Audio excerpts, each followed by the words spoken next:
नमस्कार दोस्तों, स्वागत है आप सभी का आपके अपने चैनल स्टडी फॉर विन में। और आज के इस वीडियो में हम बात करने वाले हैं जीवन कौशल के प्रश्न उत्तरों के बारे में। ठीक है, जैसा कि आपको पता है कि जीवन कौशल जो आपका है वो सुपर टेट में पूछा जाता है, तो इसी सिलसिले में आज हम बात करने वाले हैं, डिस्कस करने वाले हैं जीवन कौशल के क्वेश्चंस को।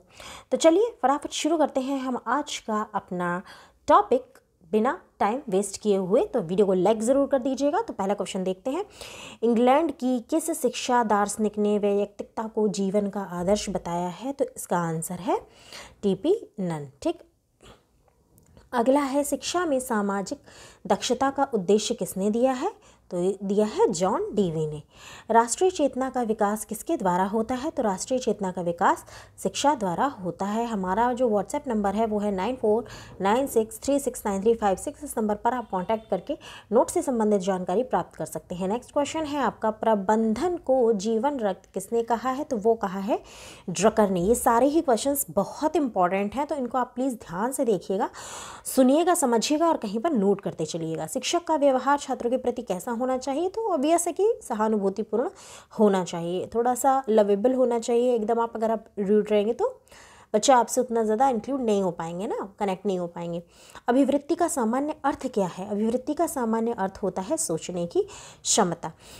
बालक का समाजीकरण सबसे पहले कौन करता है? तो बालक का समाजीकरण परिवार करता है। राज्य की सर्वोच्च सत्ता क्या है? तो प्रभु सत्ता है। विद्यालय किस प्रकार का वातावरण का निर्माण करता है? तो विद्यालय का जो वातावरण होता है वो विशिष्ट वातावरण होता है। नेक्स्ट क्वेश्चन है, क्षेत्र के आधार पर स्थानीय संस्थाएं कितने प्रकार की होती हैं? तो वो होती हैं 2 प्रकार की। आदर्श नागरिकता सिद्धांत किस प्रणाली से संबंधित है? तो बेसिक शिक्षा प्रणाली से संबंधित है।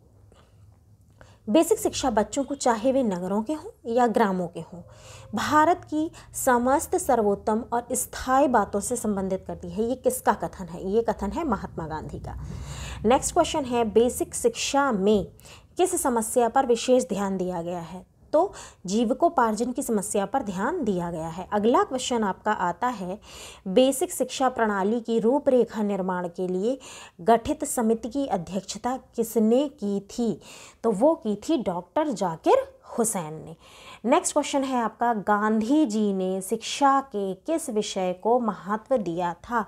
तो गांधी जी ने, आप सभी को पता है कि बेसिक शिक्षा में, जिसे बुनियादी शिक्षा के नाम से भी जाना जाता है, इसमें हस्तशिल्प को महत्व दिया था। अगला क्वेश्चन आता है, देश एवं समाज के हित के लिए किस प्रकार के व्यक्तियों को शिक्षित करना आवश्यक है? तो प्रौढ़ व्यक्तियों को शिक्षित करना आवश्यक है।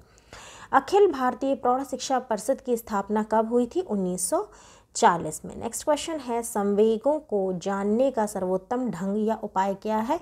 वो है मुखाभिव्यक्ति, यानी मुख से अभिव्यक्त करना। अगला है, मैकडूगल ने कितने प्रकार की मूल प्रवृत्तियां बताई हैं? तो 14। सहानुभूति के कितने प्रकार हैं? 2 प्रकार। सहानुभूति दूसरों की संवेदना और संवेग को केवल देख लेने पर अनुभव करने की एक स्वाभाविक प्रवृत्ति है। यह परिभाषा किसकी है? यह परिभाषा है ड्रीवर की। अगला है, प्रेरणा को कितने वर्गों में विभक्त किया गया है? तो प्रेरणा को 2 वर्गों में विभक्त किया गया है।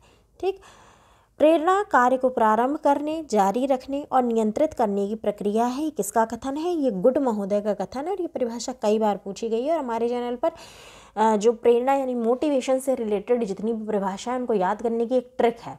तो उस ट्रिक के माध्यम से अगर आपको परिभाषाएं याद नहीं होती हैं कि कौन सी परिभाषा किसने दी है, तो उस ट्रिक के माध्यम से आप याद रख सकते हैं। बहुत ही आसान और बहुत ही मज़ेदार ट्रिक है। तो आप चैनल की प्लेलिस्ट में जाकर, जब आप साइकोलॉजी की प्लेलिस्ट में जाएंगे तो वहाँ पर अगर आप मोटिवेशन की ट्रिक से सर्च करेंगे तो वहाँ पर आपको ये वीडियो मिल जाएगा। तो वहाँ से आप इसको देख सकते हैं और सीख सकते हैं उस ट्रिक को। नेक्स्ट क्वेश्चन है, प्रेरणा छात्रों में किस भावना को उत्पन्न करती है? तो अनुशासन की भावना को उत्पन्न करती है। व्यक्ति के समस्त व्यवहार के पीछे निहित कारक को क्या कहा जाता है? तो प्रेरणा कहा जाता है। कोई एक जन्मजात प्रेरक लिखिए। तो भूख, भूख एक जन्मजात प्रेरक होता है। नेक्स्ट आपका है, जब एक नई आदत दृढ़ ना हो जाए उसकी अपवाद ना आने दो। ये कथन किसका है? तो वो है जेम्स का।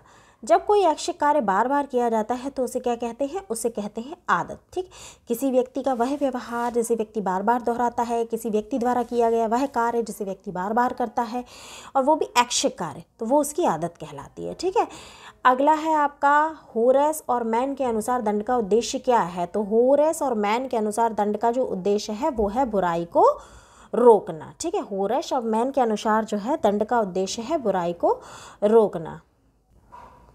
अध्यापक द्वारा किसी छात्र की गई प्रशंसा को क्या कहा जाता है या क्या माना जाता है, तो उसे हम पुरस्कार की श्रेणी में रखते हैं। अगला है पुरस्कार वांछित कार्य के साथ सुखद आश्चर्य स्थापित करने का साधन है। ये किसका कथन है, तो ये कथन है हरलॉक का। नेक्स्ट क्वेश्चन की तरफ बढ़ते हैं। अगला क्वेश्चन है आपका, मानसिक रूप से स्वस्थ व्यक्ति किन परिस्थितियों में समायोजित हो जाता है। तो जो मेंटली प्रिपेयर होता है और जो मेंटली एकदम गुड फील करता है, स्वस्थ होता है, तो वो किसी भी तरीके की नई परिस्थितियों में, नवीन परिस्थितियों में तुरंत समायोजित हो जाता है।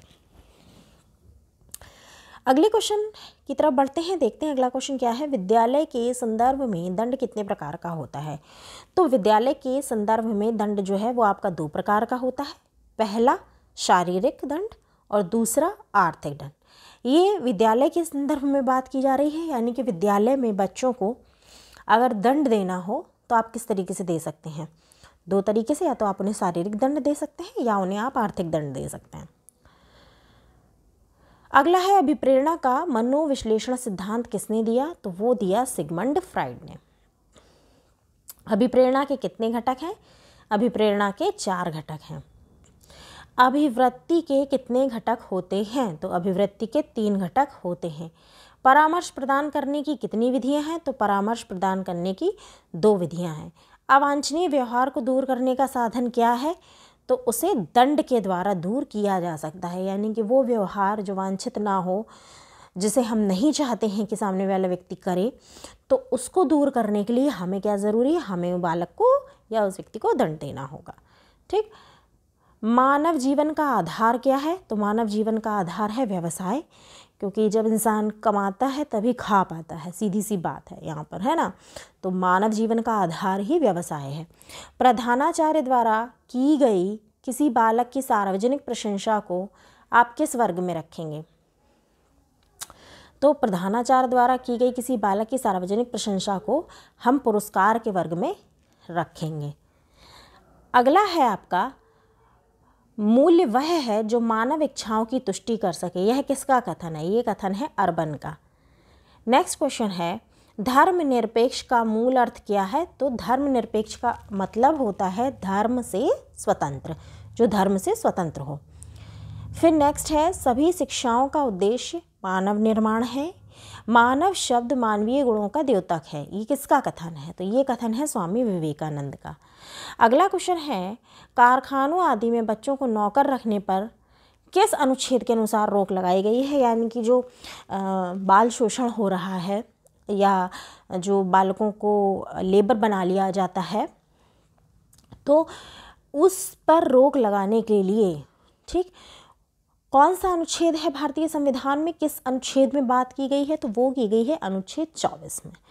अगला है, राष्ट्रीय ग्रामीण रोजगार अधिनियम कब पारित हुआ, तो ये पारित हुआ 25 अगस्त 2005 को। अगला क्वेश्चन है, अभिवृत्ति का सर्वप्रथम मापन किसने किया, तो वो किया थर्स्टन ने। नेक्स्ट आ रहा है आपका, थर्स्टन ने अभिवृत्ति का मापन करने के लिए किस विधि का प्रयोग किया, तो उन्होंने युग तुलनात्मक विधि का प्रयोग किया। नेक्स्ट है, दंड का प्रमुख सिद्धांत क्या है, तो प्रतीकार्थक सिद्धांत दंड का प्रमुख सिद्धांत है।